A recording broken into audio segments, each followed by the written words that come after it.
Ross, are you impressed, Ross? I'm not. That was my question. I'm trying to gauge what Perrin's enthusiasm is towards this, and it's just kind of right down the middle. So where do you stand? Is this enough, Perrin? I mean, I guess it's a start this early in the year. It's something. It's something after pretty much a long time of not really getting very much. Where do you stand, man? Are you enthusiastic about it? I mean, it would be nice if I could actually see the feature link in action. Right. The fact that it didn't work, I can't really say much on it. I do have some interest in the feature link. The questions I have no interest in whatsoever. Honestly, the coolest part about this was the new gaming tab. The fact that it's just cleaner, the font's bigger, and I can move. I could do this in live dashboard too, but the fact that I can rearrange the columns and really like make them bigger or smaller and resize them. This allows me to make the most amount of use out of the very small amount of real estate that I have on my additional monitor to put all of this stuff. Since I'm multi-streaming, I have 2 chats that I have to put on one monitor to be able to engage with my stream. So it really helps that I can resize this specific column and like get it in a nice big font. Also, the alerts now are clearer and easier to read. So I have a better idea of what alerts I'm and what's going on with my stream. And you can control, you could do this before as well in live dashboard. It's just a little bit cleaner.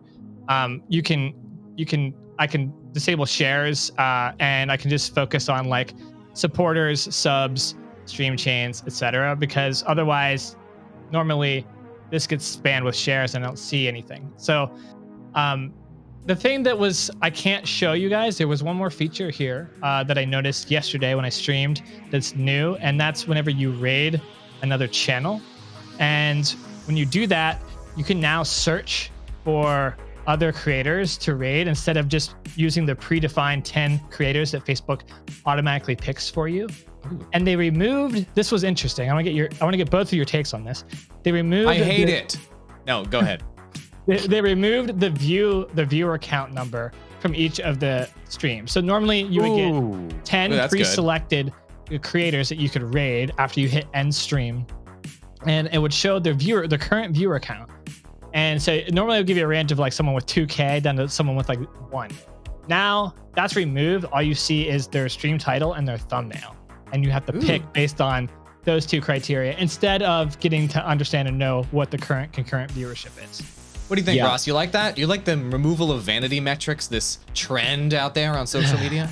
I'm leaning towards no on this one, just because you have a responsibility when you're trying to send your audience over to somewhere. Like I know it's not that big of a deal, but when you send your audience over to someone who's just not good, and unfortunately when it comes to Facebook gaming, you can typically tell how good somebody is if they have a large amount of viewers. So I mean, I don't know. I can see situations where you know, maybe this is an unbiased approach, but overall, I don't know. I don't think it's that effective. I don't think it really changes that much. Am I wrong?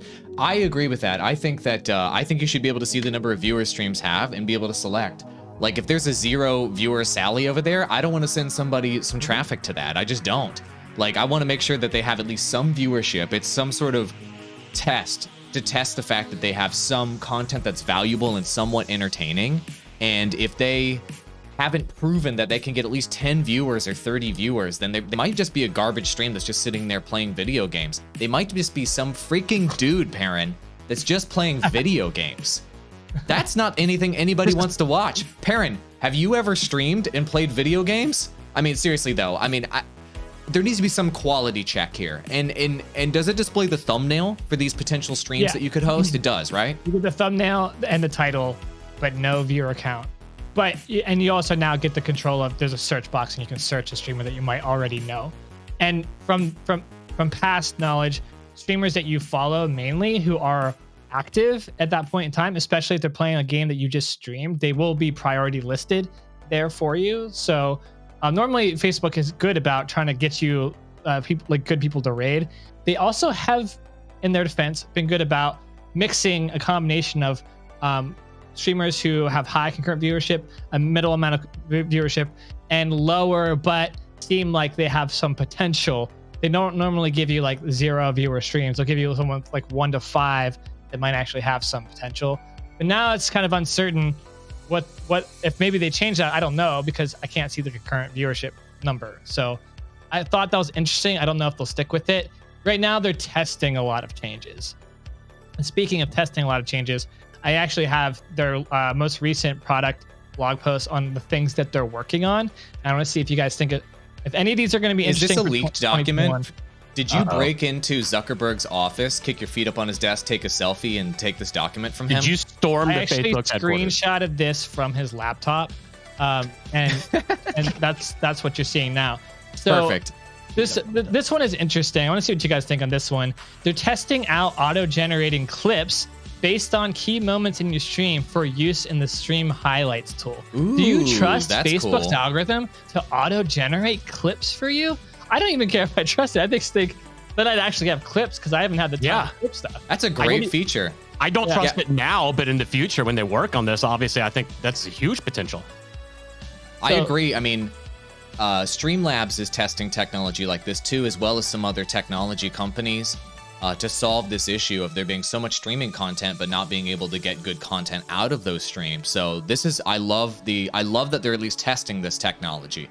Folks in chat, what do you think? Do you want an algorithm to make clips for you? I do.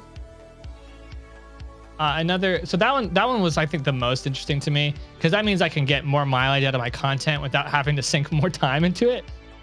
Testing out, here's another one, testing out stream schedules tool for creators to add their weekly schedules.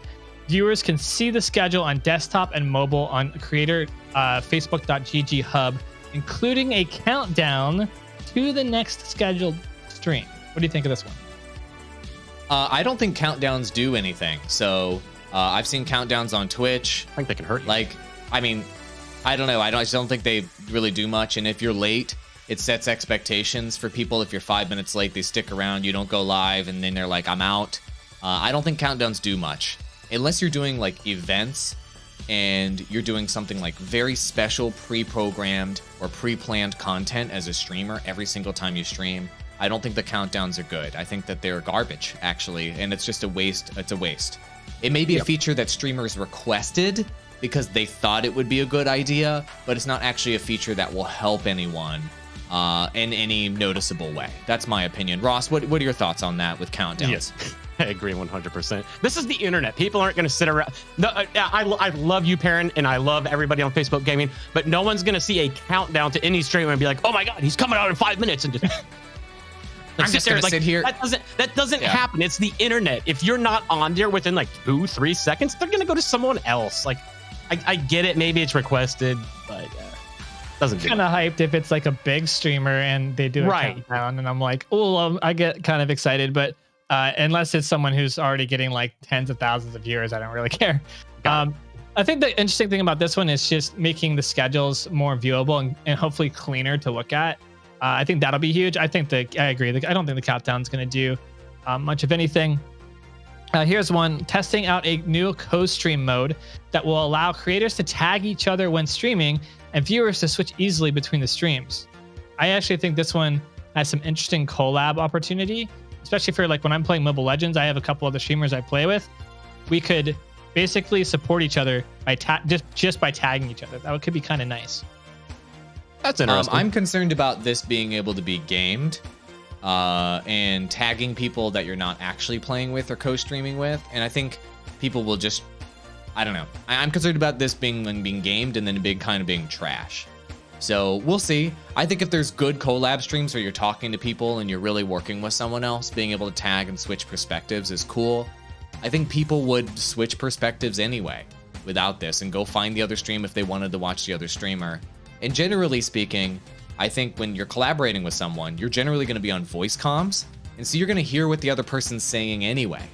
And so I don't see there being that much value in being able to go look at their perspective on one stream versus the other. We tested this sort of co-streaming concept. It wasn't quite this seamless with TGN Squadron, where we would have Pally doing his stream on his channel. We'd have Rurikon doing his stream on his channel. We'd have the main stream on the main channel. And at the end of the day, people will go watch the person that they like the most and their direct perspective. And that's it. And they generally aren't going to switch around between the perspectives because what's happening isn't that different between two people that are collaborating. So once again, it's an interesting feature. I think they're wasting their time. I think that this is a waste of development resources. I don't think this is actually going to help anybody grow. you know, this actually kind of reminds me of what ESPN does, especially like this upcoming Monday during the national championship. Go Buckeyes!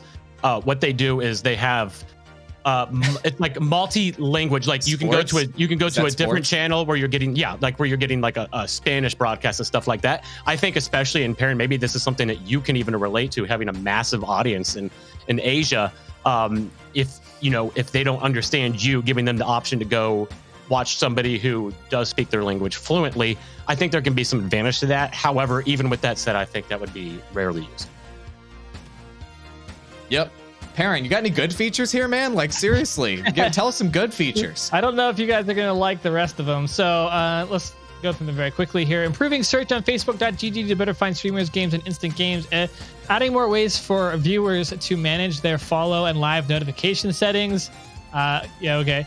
Adding more experiences to get viewers to learn about and join creator fan groups. Okay. I want to see more details on that. See, now this is the one I don't care about, because I don't think there's any value in creator fan groups. It's just another Facebook group. I don't find any value from mine. And you can automatically create a fan group when you get fan subscriptions. As a perk for subscribing to your channel, your followers can join this group. I personally get zero value out of the group. I haven't put like any time into it. I just do a Discord server instead, because it's a way better, like in every way possible. So does the fact that they're paying more attention to this to show, because obviously you're not the only one having this issue with the Facebook fan groups, is the fact that they're even starting to show a little more attention to it, starting to say, okay, let's figure out a way to kind of push people over there. Does that excite you at all? I mean, it'd be great if after they got over there was something to do. Right. Anything That's to a good do. point. That's a good point. So like, you're driving users to like a place where there's nothing to do, and it's requiring the content producer of the live streamer to have to create additional content in an additional community somewhere else without really getting any sort of benefit in return. Like you really should be doing that on Patreon instead, or on Discord instead. There's just better options out there. I don't know. There's probably Facebook gaming creators who are using this far more effectively than I am. I'm not even doing anything with it, and this could be good for them. But I just don't really. I personally don't see much value in it. So this is the first update that we've seen coming from a major streaming. Well, one of the first updates of 2021. I guess the question now is this enough? Is this enough for Facebook gaming? Do you guys feel like they're focusing on the right things right now? I'll share my opinion first, and I'll let you go, Perrin. I don't think any of these features are that interesting. I don't know. I just feel like Facebook gaming as a platform, it needs to grow its viewership on Facebook. And so what they need to be focusing on primarily aren't bonus features like these features right here that make streams more engaging or help people collab and that type of thing. They need to be focusing on better suggesting gaming streams to users on their platform, creating a better UI and a better player experience that users like viewing more, and creating more of a gaming culture experience on Facebook to help it feel more at home like Twitch does. I think that's actually the main problem that they need to fix. Overall, the streams work fine, chat works fine, monetization works fine on the platform. It's all pretty good. But as it stands right now, I don't think that people like using Facebook gaming because the experience feels too Facebooky. And so I think they need to gamer it up, if you will, a little bit. Have the UI look much different. Have different gaming memes and culture be a part of like a default emote set. And also focus their resources on building better relationships with the streamers themselves. And really try to create some of that Twitch magic that Twitch had when it was a growing platform about 5 or 6 years ago, that had people fall in love with Twitch and have that become a place that people felt comfortable.